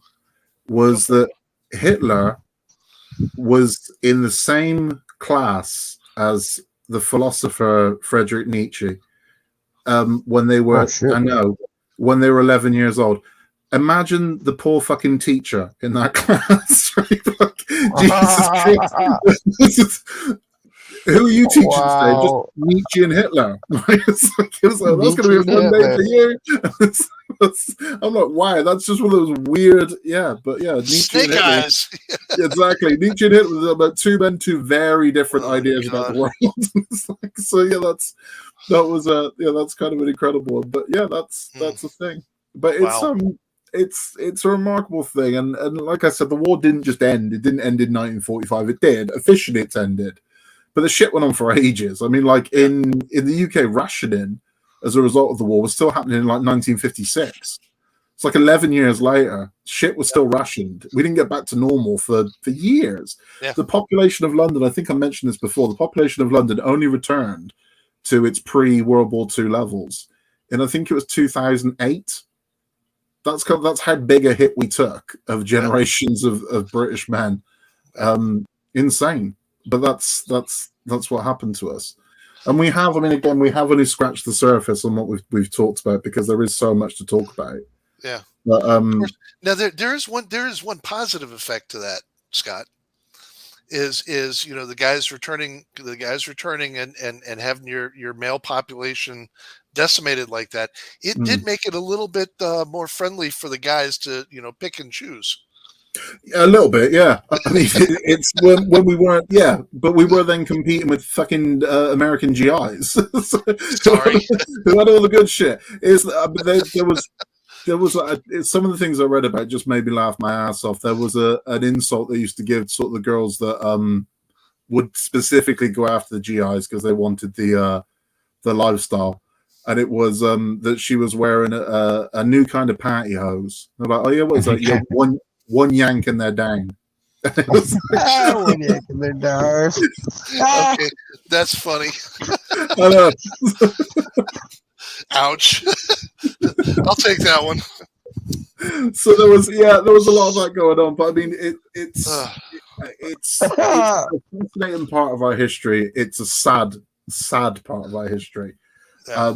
But again, for all the atrocity that happened, the sort of condition of people, the best of people really did come out, and it does give you a sense of hope that should a monster ever rear its head again, there's enough of us that will go, no, you know, it does give you some hope there. And it's God, that's another thing now. There's another one just quickly. We used to, I mean, I've worked in offices, and we used to have a woman that would insist on putting these fucking motivational quotes on the board. And we'd be like, I mean, I don't mind a motivational quote, but sometimes they're a little bit too saccharine. So we played a prank on her. It didn't go down very well. And she was like, I need a new quote for the board. And I went, oh, we got a good one. And she was like, what is it? I said, I believe in one thing. So what's that? I said, the power of the human spirit. She was like, I like that. And she puts it on the board. And it was up there for a week until she thought to ask us, who said that? And we were like, Adolf Hitler. So she's fucking Hitler quote on the board for like a week. And I'm like, well, there you go. But yeah, it's shit. Oops. I know. It's that just goes to show you there, even in the most twisted, messed up person, there is some good that can be had. I'm fairly confident I can convince them to get that tattooed on themselves. So they're like, I need to get like a good quote tattooed on me. I'm like, I believe in one thing, the power of the human spirit. They're like, oh yeah, that's nice. By the way, pumice stone. But that's I mean that's where it comes from. But I know we're doing Manhattan Project next week. Now, in a bizarre twist of fate, I'm hoping I can be here for it because I'm actually going to Germany next Monday. Oh no! So, shit! So it depends what time my flight is. If my flight is stupid o'clock in the morning, I'll be on for an hour of it, and then I'm gonna have to jump out because I'm gonna have to get some sleep before I head to the airport. But yeah, you know what? All right. Here we go. No. Let's put it 2 weeks out, and we'll do the Manhattan Project. It's more important. We could do that. We could do that. That works for me because I mean, this is the thing. It's going to be a bit weird if I spend the night before going to Germany talking about the Manhattan Project. I don't somehow, especially if something happens and you find yourself still in Germany trying to do that broadcast. I don't think that's the best thing in the world. Mm-hmm. So what we'll do is this. Let's pick something that's non-military. That's a history thing that we can do, whether Scott's here or not. But if he is here and is still stuck in Germany, is not going to get him arrested. Live from Berlin, the Manhattan Project. Yeah, not yet. No. And I would think the Berlin Wall coming down would be a good one, but it could also be a bad one depending on where you are and what the people around you are believe. I'll tell you where I'm going without telling you where I'm going. I'm going as far northeast in Germany as far northwest in Germany as possible to go. I'm practically in Holland. That's that's how far up I am. So you would have still been on the left as you can possibly get. You would have still been on the good side of the wall then. Yeah, where I'm going is a bit of a nightmare, right? Because when we've done this before, if I go for business meetings and things like that, I can fly to Berlin and back in a day. So I can fly to Berlin at 9 o'clock in the morning because flights leave every 30 minutes. arrive in Berlin with the time difference. I'm there before I left, if that makes sense, because it only takes an hour and a half to get there with the time change. Been there, done that. Yeah. Yep. So I get there, and it's kind of like I get there, I go for my meeting, I turn around, I get on the plane, I come home, right? And that's always so I can do it in a day. Unfortunately, where I'm going, it's a nightmare. So my meeting is on the Tuesday. I've got to fly there on the Monday because there's one flight that gets there. And it's not going to get me there until about 3:30 in the afternoon, which means by the time I've landed and they're closing for the day. So I've got to get there, stay overnight, go for my meeting the next day. Then there's no flight that night. I would have missed it. So I've got to stay and then I'm coming home on Wednesday. So for a maybe 1-2 hour business meeting, I've got to spend 3 days in Germany, which is insane, but that's the way it is. Then you know what? Here's what I propose. We've done the history. We've done the history of music. We've done the history of movies. We've done the history of all kinds of stuff. Let's do, just to keep it light, since Scott's going to be in a bad spot. Let's do the history of comedy next Sunday. Well, yeah, the capital of comedy, Berlin, Germany. I'll tell you what I'll do when I'm out there as well, right? I will get as many pictures as I can. If I see anything linked to what we've been talking about, I will get as many photographs as I can. The one thing I'm doing is they've got massive they're big on modeling in Germany, so there's huge model shops I'm definitely hitting. But, I'm going to bring so much crap back with me, it's untrue. I'm going to try and bring back a proper Black Forest Gatto as well. That's kind of what I'm going to try and bring back. I said to my wife, if I can fly a Black Forest Gatto back, I'm getting one. So that's the plan. I'm planning on getting Bratwurst, chocolate, and Black Forest Gatto. And models. History of flight. History of flight. I wouldn't know. We could do that. Yeah, we could do the history of flight. We'll have to do a little bit of research. Yeah. Or just travel.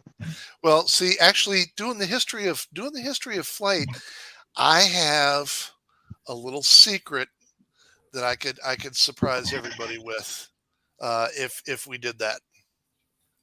That'd be good. Sure. Yeah.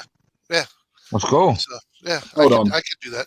As long as we're not going to be talking about these things dropping out the fucking sky, because again, I've got to get on one the next morning. So. Right. Good point. Good point. Oh. Let's go back to the history of comedy. Comedy's better. Yeah. We'll keep it light. Keep it happy. I mean, I'm down. That sounds good.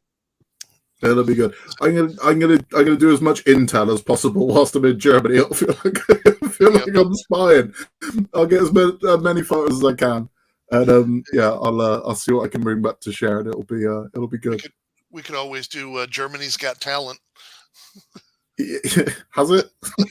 I don't know. I would assume just like Britain's Got Talent, you know. So I'll see what I can do when I'm out there. I've got this is a beautiful thing as well. As much as I don't particularly like traveling for work, it does tell me now that the world has now reopened. Because there's pretty much no restrictions on me, and when I've not had to do this in years. When they start saying you're going there and you're going there, I'm like, okay. So I've got Germany first, and then I am going to North Carolina. I want to say it might be South Carolina. It's either North or South Carolina, but I'm going there in October. Okay. And then I am going to be in Argentina in November. Where are you going in North or South Carolina? I'll tell you. Give me 2 seconds and I'll tell you exactly where I'm going. Okay. Right. I'm sure it's South Carolina because me and my boss were talking about this the other day. Right. Let me find out exactly where I'm going. That is interesting, isn't it, Jason?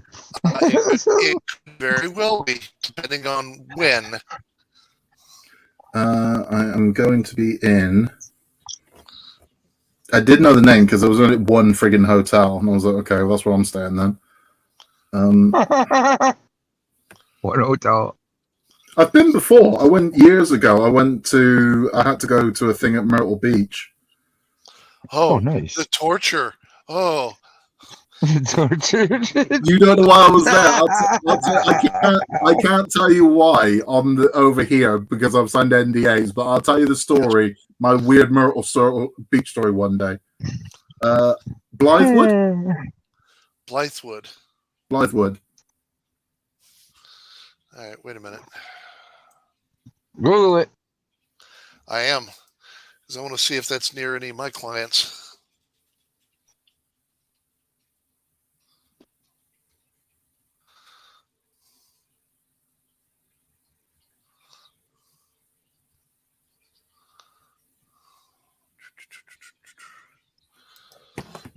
Oh, God, excuse me. I'm not going there for anything positive either. I'm going to shout at people. Go to shout at people. Alrighty then. I'm going to give the most British of bollockins to people you've ever heard. That's what I'm going to. That's what I'm going to go for.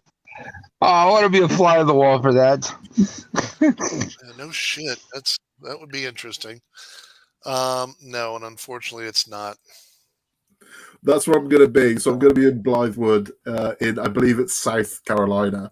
But that's where I'm going to go. So originally, I was going to do a dual thing where, because I've got to do Argentina as well, I thought, well, I'll fly there, and this is how naive I am, and then I'll just get connecting flight down to Argentina. I'm like, nah. I've seen that because it's still like 15 hours or something from there. I'm like, oh, fuck this. So I'm not looking forward to Argentina, put it that way. It's a long-ass flight, but it is what it is. So South Carolina should be... Don't drink the water. No. South Carolina should be the end of October, very early November. Because it needs to happen before Thanksgiving. So yeah, that's where I'm going to be. So it's Germany next week, and then South Carolina's next. So I am going to be around. So yeah, I don't know how far you are from there, but that's where I'm going to be. Well, yeah, no, we're way up. I've got I've got customers in Aiken and in Columbia, and Columbia is about the closest thing, but it's a little ways down the hill from where you're going to be. Cool. So, not that I don't appreciate the thought. Mm-hmm. I just unfortunately the guys in Columbia, I don't think I can get. I may be going to Ohio. If that does anything again, I don't know how close you are to Ohio, but I might be extending my North Carolina and going to Ohio, then flying back to South Carolina. I keep calling it North. Well, now, if you want to Ohio, and then flying back. Is this the tail end of October? Yeah. Like the last week of? Yeah, pretty much. Now, we could host you for a night or two up here if you cool. wanted to have some good American food. Yeah, that'd be cool. Oh man, you're gonna eat if you go to Jason's. Holy shit. You go home in a food coma. Yeah, you walk away from my table hungry. Ain't no reason for it. Ain't no excuse for it. You're doing that to yourself. But this is a good thing.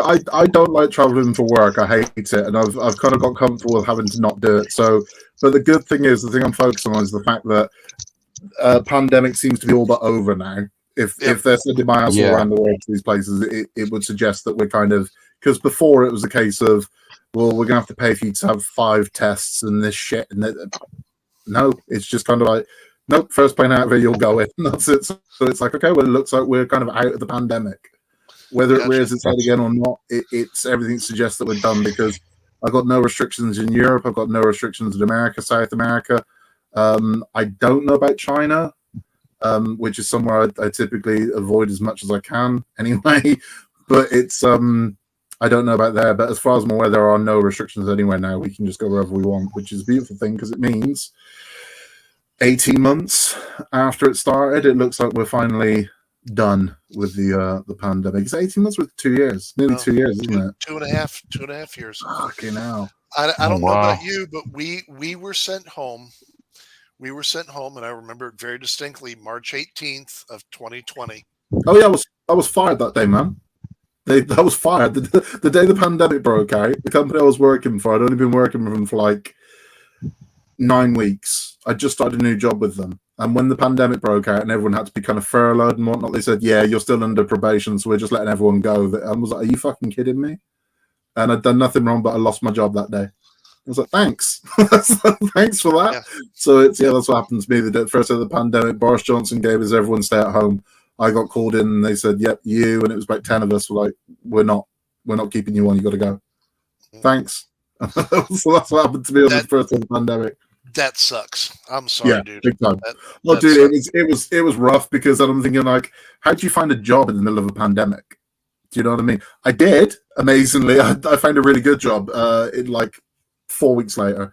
I'm lucky enough that I'm kind of known in my industry, and I've got good connections. But cool. For a lot of people, it would have been devastating, man. And it was scary times. It was scary times. I mean, it was the last thing I needed at that point, and it was the first thing I got. You know. Gotcha. Shit. Gotcha.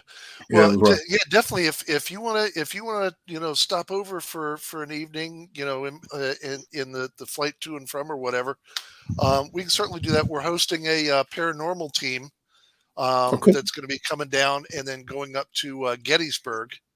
Unfortunately, they did not invite us, but that's okay. That's okay. Sure. So, hey, it happens and it's fine. It's not a big deal. But yeah, we're gonna feed the living hell out of everybody. So yeah, you'd be more than dude. I'd love to sit down. That'd be awesome. Let me see if I can do it this way. Share a pint or two with you. Absolutely. That'd be awesome. I mean, I'm psyched about being in America during October because you have the best Halloween shit. So that's kind of I'm just gonna load up on that. I'm taking an empty case with me and load it up. It's funny to say that we actually have a decent Halloween store here that comes around. There's an old department store that closed down in one of the strip malls, and it's not used but twice a year. Once, and I don't know how in the hell they do this with the fire code and everything, but they use it once for fireworks for the 4th of July. And then for Halloween, they've got a group that comes in and does this. And Mama and I went to it day before yesterday, Friday, when I was off and walked in. And to their credit, this year they have done some phenomenal displays. Mm-hmm. They've got this one display where you walk through. It's a cardboard house.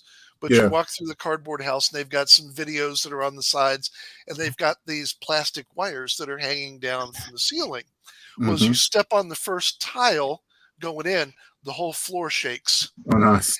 And the first video kicks in over here. Somebody tried to, cut through the, one person, and all of a sudden, these LED lights.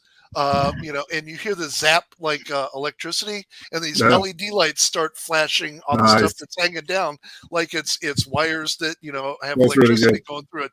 And you're sitting there for a second going, "Shit, what am I? Oh, okay, that's right." But you step through this, and then there's on the outside, there's some of the animatronics they have, but this year they've got it where it's set where you have to actually throw the switch to activate the animatronics, and it goes through it, and then you throw the switch the other way. So it's not, it's not beat up like it was before. So these guys are really, really going all out. And one of the things I found I'm debating on is since I have the the king size belly, is maybe getting a Pennywise costume this year. Nice. Oh shit. Yeah, because there's a mask that actually fits this fat head of mine. That's Pennywise, and it actually fits it fairly close. So it's not like it's one of those wobbly, things. Mm-hmm. It actually fits on. I'm going. See, we don't have anything like that in the UK. We don't like Spirit Halloween isn't a thing here, and I find that I find it bizarre because we've got. I mean, whenever I've been over there when they've had around about this time of year, the old Toys R Us stores typically become Spirit Halloweens. We've got old Toys R Us stores, and I find it strange that they've never done it over here. So we just don't have that. But people spend exactly what it is. Halloween, it is a Spirit Halloween store. So it is exactly and it's like, see, this is the thing. They sell shit I want. There's plenty of stuff they got. I'm like, oh damn, I want. They've got a lot of exclusives. They do a Proton Pack I want. I've wanted forever. Just to hang on the wall. Yeah. What is it? They do a Proton Pack. They got Ghostbusters Proton Pack. It's a Spirit Halloween exclusive. A proton pack? Okay. Yeah. So I looked at buying one and getting it sent over. The import tax was like 3 times what the actual thing cost. I'm like, fuck that. So if I'm over there, I'm just buying one and I'm going to wear it back through. Then I'm going to know. We've got to go once we get done with this. I got to go down because I'm actually going to make shepherd's pie tonight. So we got to go down and get some potatoes because the potatoes I was going to use have gone bad. And I've got a lot of produce I want to dice up and videos. So that'll be one of the next videos for my channel. But I tell you what, we'll go to Martin's this time. And because the produce over there is pretty good, and the Spirit Halloween stores over there, I'll take my camera and take some photos. Cool. Make sure, are you and I hooked up on Facebook already? I yes, thought we were. Yeah. Okay. So what I'll do is I'll get those photos and I'll shoot you the photos. They're probably by the time you get here, that proton pack or anything like that is going to be gone. And I know I saw Ghostbusters stuff over there. So let me take a look. I'll shoot you photos if you like them. Cool. I'm still off tomorrow because tomorrow's Labor Day for us. Hey, Donna. And provided that they're open tomorrow. Hey, Donna. Labor Day I'll pop here back too. down there, and if you like it, we'll see about getting the proton pack for you. Yeah, that way you don't have to worry about it. Pack it into your bag to carry back. Yeah. And then you only have to convince the authorities at the airport that you're I'm a Ghostbuster trading. I'll wear it. I'll put a jacket over it. I'm gonna wear it. Anybody who's listening to this that's going to be traveling with Scott, if you happen to see him in the airport with the proton pack on, please record it because I want to see what happens when he gets up to the customs folks and TSA. Just tell me you got a hump. Just tell me you got a hump. I saw a pair of boots in Texas, right? I insisted on going, this is me being an asshole, right? Being British. But I'm like, I want to go to the most cowboy store you've got. And they go, we don't really have them. And I'm like, bullshit, you must have. And we found this one that sold the Stetsons and the everything. And I'm like, right. The boots were amazing, right? They had the most incredible boots you've ever seen. And they had a pair of rattlesnake boots, right? I'm thinking, shit. And look at these. And they were about $400. But I'm like, I don't care. But I knew I couldn't get them back here. Because we have restrictions on animal skins and things like that, there's no way they'd let me take a pair of rattlesnake boots into the UK. And I'm thinking, I'll wear them. And the plan was, I'm just gonna cover them in mud and shit, right? I'll clean them up when I get home, but I'll just hopefully no one will look. I thought I'll wear a really long-legged jean, cover them over, and just try and walk through and just act like it's not. But I didn't in the end. I lost my bottle, but it's this close. This close. I'm looking, fuck, I want these. So really, you can't do animal skin stuff at all there? No. So there's restrictions on the. We just can't. There's restrictions on those things. So they had stingray boots. I didn't even know that was a thing. They had boots made from stingray, and I'm like, is that a fucking thing? They have python boots, stingray, you name it. They have boots made out of them. And I'm like, shit, alligator boots. And I'm like, I really want a pair of these boots. But yeah, no, it's the alligator. Yeah, the alligator boots are supposed to be some of the toughest boots, but the stingray are supposed to be some of the softest boots. Yeah, now, it felt like suede. That being said, I've never had any animal skin boots. It's again. I mean, I know my wife would have gone nuts because my wife works in animal welfare. So if her husband comes home wearing, a bunch of dead snakes on his feet, she would have been too impressed. But I just really liked them. I was like, now, I really want one of these. Scott, I did something here. I'm sorry. Donna is wondering where you live. She's going to apparently try and be at the airport when you come back. Oh, God. Donna's here. I love you, Donna. I love what's you. on your back? Nothing. Shit, he lucky he married Dale. Oh, Donna, what are we gonna do with you? What do you got? Nothing. Just don't cross the streams. Don't cross the streams. Fuck. Nothing. Let's see. Peeing and a proton at the same. No, that's you definitely don't cross the streams there.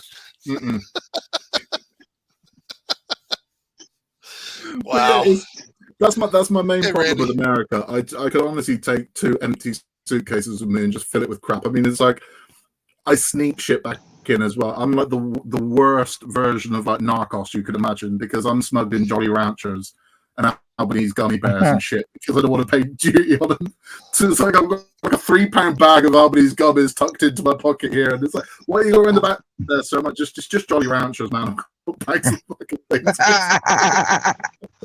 Oh shit! Oh shit! Yeah, What's up, Randy? You want to talk about gummy bears? Misty, when my son Nicholas was living with us, I guess it was his 19th birthday, or the Easter for when he was 19. Misty went out and got him an 8-inch tall, probably about 2.5-inch thick gummy bunny. Wow. Yeah, now think about that.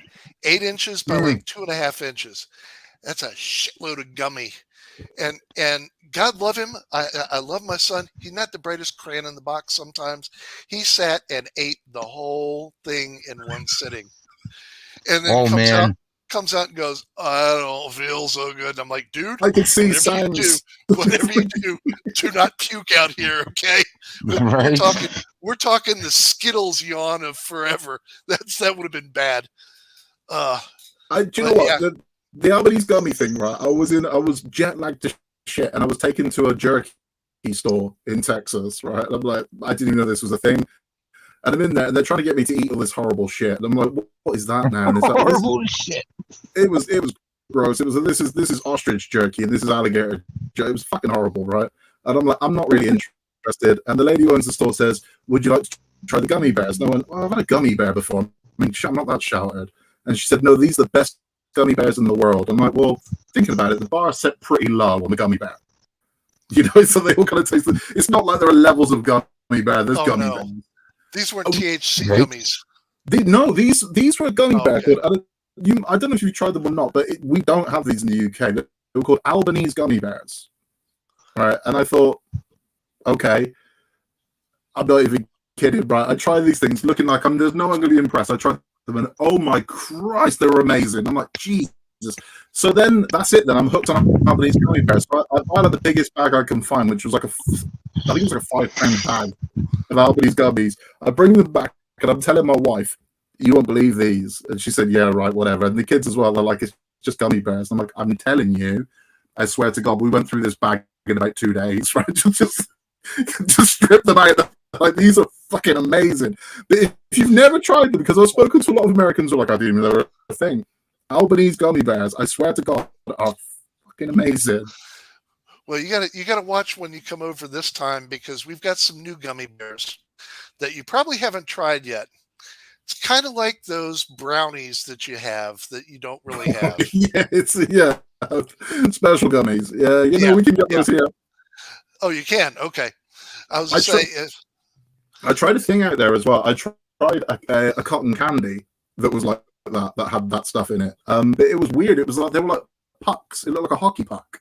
And it was pineapple flavored. And someone said to me, you know, it's got CBD oil in it or whatever it was. I was like, right. Tasted amazing. But yeah, I was away with the Pharaohs for about 4 hours, man. After that. So I was very butch about it. Like, oh, that ain't shit. I can eat one of these. Yeah, nah. I can kick my ass. Yeah, because next thing you know, you got a bag of Doritos in one hand, a bag of Cheetos Puffs in the other. Ah!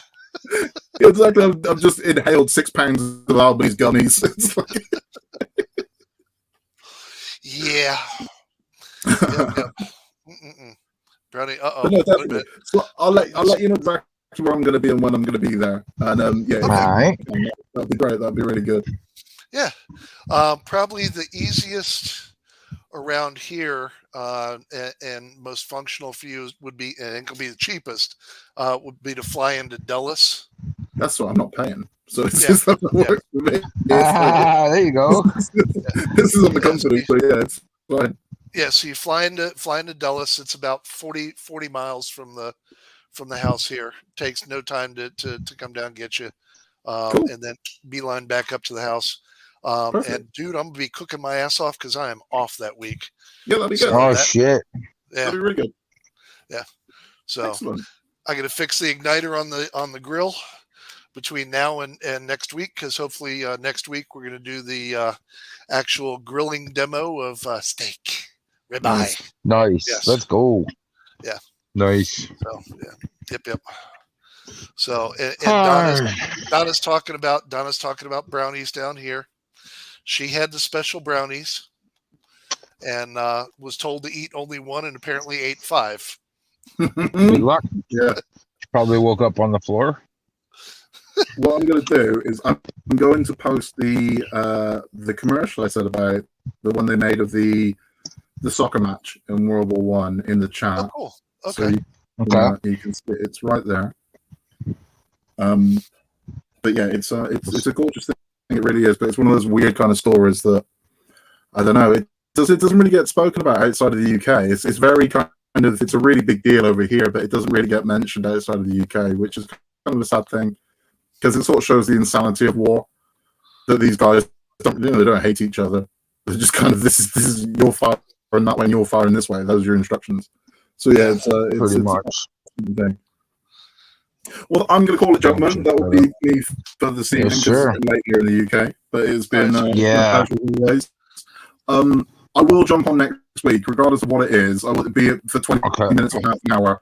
It's purely, I don't know what my flight is, so it's purely based on that, because I'm going to have to get some sleep in the airport. So if I'm flying at 6 in the morning, I'm going to have to leave for the airport at 2 a.m. So I'm going to have to get some sleep. I mean, it's 9 o'clock here now, so it's well. I give you. Let's focus. We'll stick with the history of comedy, because I know you've got at least 2 very, very famous British things that you can run off of that. Which is, one is the Benny Hill show, and two is Monty Python's. Oh yeah, we got I love both of them. They are both near and dear to my heart. So that would be phenomenal to hear the other side of the Don's thoughts and reactions to it. And yeah, we've got a bunch of stuff over here we can do, and I think it'd be after all this war talk, I think it'd be a good weekend to just kind of giggle for a change. I'll leave you with this one. This is one to ponder on. We've got a writer over here called Stephen Fry, and he summed up the difference between UK and US comedy beautifully, and comedians particularly. Should I be afraid? No. He's so this was the main difference between them, and he said that the difference, and he used the film Animal House as the example. Okay. And he said there's a scene in Animal House with John Belushi, who's kind of the star of that movie without being the star. He steals the show. Yeah. And they said that was kind of the American design of comedy, definitely at the time, where there's a scene in it where there's a man sitting on the stairs, a folk musician playing a folk song, and Belushi grabs his guitar and slams it into the wall and smashes it, and then looks at the camera and goes, and off he goes. Now he says that's the difference between US and UK comedy. The US comedians want to be John Belushi, whereas UK comedians want to be the folk singer. They want to be the guy that gets his guitar smashed against the wall and like shit. There's a kind of interesting. We're bottom of the fucking pile. That's kind of where our comedy is. Whereas a lot of the 70s, definitely in 80s comedy in America, was always about the guy coming out on top, and the kind of lovable chance. Or whereas ours was about the lovable loser. You look at ours, and ours is kind of the guy that never gets the girl. Ours is the guy that's what our comedy is. And that was his big difference in the two. Mr. Bean. Exactly. Mr. Bean. That's where we are. There's something good for you to watch as well, Jason. If you get a chance, look for Blackadder Goes Forth on YouTube. Blackadder Goes Forth. Okay. Blackadder Goes Forth. Right. It's there's a sitcom in the UK called Blackadder, and it stars the guy that plays Mr. Bean, Rowan Atkinson. And shit. And what it does is it goes through periods of history. So the first one is kind of the medieval times, where he plays a character called Edmund Blackadder.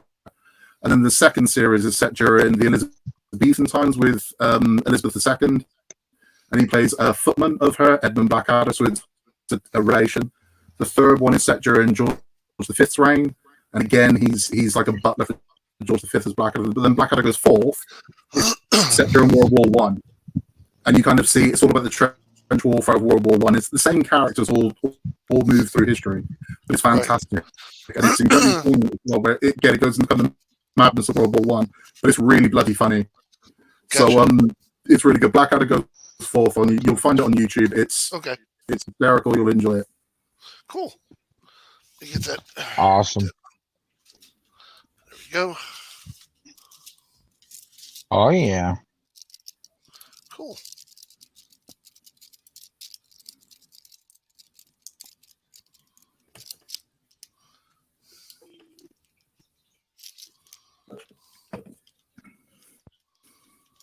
Cool. Okay, gentlemen. Have a good week, right, my friend. We'll catch you as well, next sir. Sunday. Yep. We'll see you next Sunday. Comedy Hour. Travel safe. Yes, sir. Yes, sir. Yep. Be safe, buddy. Bye. All right. Let's wrap it up. That was a lot of fun. Good talk. Yeah, it was. Always a pleasure. Always a pleasure. Yes, it is. I'll be around later, folks. You're I not gotta around find now? my wife. I don't know where she went. I'm around now. Well, see, this is what I'm you around get for, now. This is what you get for hiding in the car. Right? I just went back to the clubhouse. We call the van the clubhouse now. In the clubhouse. The clubhouse, yeah. Why are you not in the house? Because I can smoke in the clubhouse. Uh-huh. I can't smoke in the house. Okay. Basically. But yeah. You can always give it up, Haas.